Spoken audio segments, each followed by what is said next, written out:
राज, जिम्मेदारी और नैतिकता, भरोसे की कसौटी।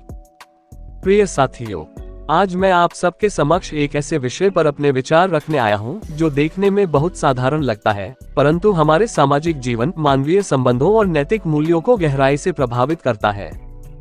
विषय है राज की बात, उसे पूछने की प्रवृत्ति, उसे बताने की समझ और उसे संभालने की जिम्मेदारी। हम सभी किसी न किसी मोड़ पर ऐसी परिस्थितियों से गुजरते हैं जब हमारा मन भारी होता है, मन में उथल पुथल होती है और हमें लगता है कि काश कोई ऐसा हो जिससे हम दिल की बात कह सकें। वहीं दूसरी ओर हम में से कई लोग ऐसे भी होते हैं जो दूसरों की परेशानियों, विवादों और निजी बातों को जानने में विशेष रुचि रखते हैं। वे सहानुभूति का मुखौटा पहनते हैं, समाधान का भरोसा देते हैं, लेकिन अंत में न तो मदद कर पाते हैं और न ही राज को राज रहने देते हैं। आज का यह विषय इसी दोहरी भूमिका, कहने वाले और सुनने वाले दोनों की जिम्मेदारियों पर केंद्रित है। विपरीत परिस्थितियों में ये समझ विकसित करना कि राज किसे बताना चाहिए और किसको नहीं। साथियों, विपरीत परिस्थितियां इंसान की परीक्षा लेती हैं। दुख, संकट और विवाद के समय हमारा विवेक कमजोर पड़ जाता है। हम जल्द राहत चाहते हैं, इसलिए अक्सर बिना सोचे समझे अपनी निजी बातें उन लोगों को बता देते हैं जो उस भरोसे के योग्य नहीं होते। ये समझ विकसित करना अत्यंत आवश्यक है कि हर सुनने वाला व्यक्ति विश्वासपात्र नहीं होता। राज बताने से पहले हमें स्वयं से कुछ प्रश्न पूछने चाहिए। क्या ये व्यक्ति पहले भी मेरी बातों को गोपनीय रख पाया है? क्या ये व्यक्ति मेरी समस्या को समझने की क्षमता और संवेदनशीलता रखता है? क्या ये व्यक्ति भावनात्मक रूप से परिपक्व है या बातों को बढ़ा चढ़ाकर दूसरों तक पहुंचाने की प्रवृत्ति रखता है? क्या ये व्यक्ति मेरी मदद करना चाहता है या केवल जानने की जिज्ञासा रखता है? विपरीत परिस्थितियों में मौन कई बार सबसे बड़ा कवच होता है। हर दर्द को शब्द देना जरूरी नहीं और हर शब्द को हर कान तक पहुंचाना तो बिल्कुल भी उचित नहीं। हमें ये स्वीकार करना सीखना होगा कि राज साझा करना अधिकार नहीं, एक जोखिम है, और यह जोखिम तभी लेना चाहिए जब सामने वाला भरोसे के उस स्तर पर खरा उतरता हो।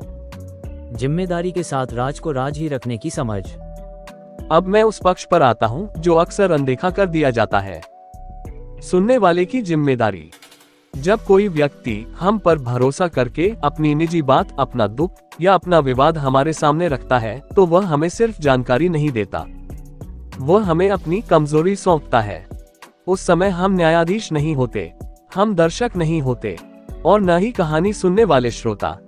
हम विश्वास के संरक्षक होते हैं। किसी का राज जान लेने के बाद ये कहना कि मैं तो किसी को नहीं बता रहा, बस फला से चर्चा हो गई, या मैंने नाम नहीं लिया, बस बात का जिक्र किया, ये सब आत्मक धोखा है। राज नाम छुपाने से नहीं, संदर्भ छुपाने से भी सुरक्षित रहता है। हमें ये समझ विकसित करनी होगी कि किसी के राज को उजागर करना केवल उसकी निजता का उल्लंघन नहीं, बल्कि उसके आत्मसम्मान पर आघात है।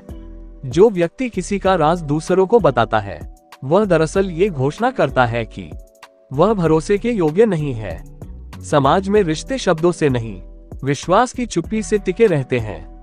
हम में मदद करने की क्षमता है या नहीं? साथियों, हमें अपनी क्षमता का ज्ञान पहले से होना चाहिए। हमें मालूम रहना चाहिए कि हम जिसका राज पूछ रहे हैं, क्या हम उसकी मदद करने में सक्षम हैं। यह एक अत्यंत महत्वपूर्ण बात है। बहुत बार हम किसी की परेशानी यह सोचकर पूछ लेते हैं कि पहले पूरी बात तो सुन लूं, लेकिन पूरी बात सुन लेने के बाद जब समाधान की बारी आती है तो हम पीछे हट जाते हैं। हमें पहले ही स्वयं से ये तय कर लेना चाहिए, क्या मेरे पास समय है, क्या मेरे पास समझ है, क्या मेरे पास साहस है, और सबसे जरूरी, क्या मेरे पास जिम्मेदारी निभाने की क्षमता है। अगर हम ये जानते हैं कि हम सामने वाले की मदद नहीं कर सकते, तो हमें उसकी परेशानी पूछने का नैतिक अधिकार भी नहीं है, क्योंकि परेशानी पूछना केवल प्रश्न करना नहीं होता, वह उम्मीद जगाना होता है, और झूठी उम्मीद देना साफ इनकार से कहीं अधिक क्रूर होता है। उम्मीद देकर मुकर जाना गलत है। प्रिय साथियों, ये वाक्य मैं इसमें कुछ नहीं कर सकता अपने आप में निर्दोष नहीं है। ये तब खराब बनता है जब ये वाक्य पूरी बात जान लेने के बाद बोला जाता है। जब कोई व्यक्ति अपनी सारी पीड़ा खोलकर रख देता है, अपने डर, अपनी शर्म, अपनी उलझन आपके सामने रख देता है।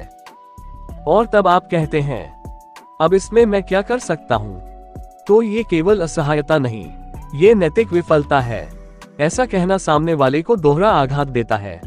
पहला, अपनी समस्या साझा करने का पछतावा। दूसरा, भरोसा टूटने की पीड़ा। हमें ये ज्ञान होना चाहिए कि अगर हम समाधान नहीं दे सकते तो कम से कम संवेदनशीलता तो दे सकते हैं। अगर हम रास्ता नहीं दिखा सकते तो कम से कम रास्ते में अकेला तो न छोड़े। समाज, संस्कार और आत्मचिंतन। साथियों, यह विषय केवल व्यक्तिगत व्यवहार का नहीं है, ये सामाजिक संस्कारों का विषय है। आज गॉसिप, चर्चा और सनसनी ने संवेदनशीलता की जगह ले ली है। हम दूसरों की जिंदगी को खबर की तरह पढ़ते हैं, मनोरंजन की तरह सुनते हैं और टिप्पणी की तरह आगे बढ़ाते हैं।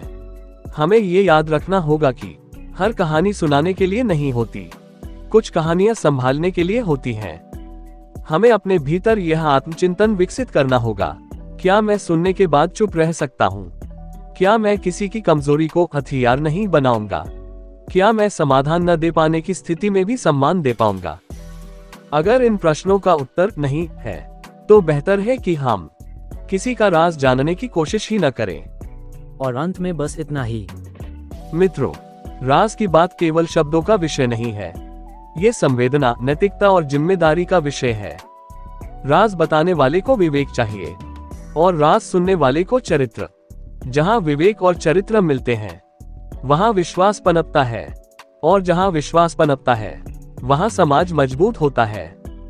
आइए हम ये संकल्प लें कि हम बिना सोचे समझे राज न बताएंगे, हम बिना जिम्मेदारी उठाए राज नहीं पूछेंगे, और अगर किसी का राज हमारे पास आया तो हम सम्मान के साथ राज को राज ही रहने देंगे। क्योंकि भरोसा टूटने की आवाज नहीं होती, लेकिन उसका दर्द जीवन भर गूंजता है। इन्हीं शब्दों के साथ मैं अपनी बात समाप्त करता हूँ। जय श्री राम, जय श्री कृष्ण, जय श्री प्रेमानंद महाराज।